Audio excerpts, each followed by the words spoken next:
For those of you who are familiar with Jesuits and Ignatian spirituality, you must have heard of this term, MAGIS. And MAGIS in Latin means the more, the greater. But what does the more or the greater mean?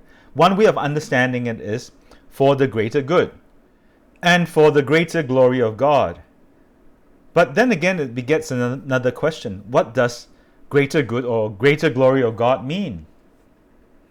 Is it merely to accumulate and do more things, getting more results, numbers, in terms of the number of achievements one can accumulate in God's name? Or is there something a bit more nuanced?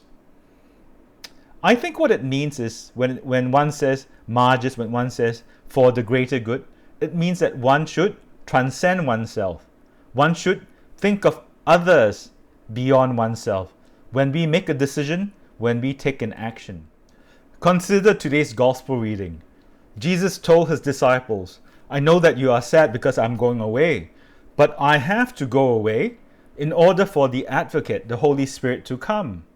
And the coming of the Holy Spirit is not only for the good of the disciples, but also for the good of the world, because the coming of the Holy Spirit will tell the world what has gone wrong. And in today's first reading, after the earthquake, the prisoners, together with Paul and Silas, could have run off, could have escaped, but they remained because Paul realized that if they had done so, the jailer would have killed himself.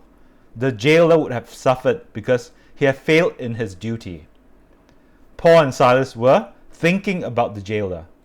They went beyond themselves. And that is an expression of MAGIS, for the greater good, not for your own good, but for the good of others.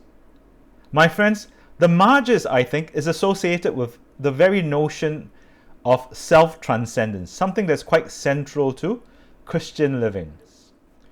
I think the MAGIS, or the greater good in this regard, can be applied to the times when we are discerning God's will for us. Because I don't think God would want us to only care about our own well-being.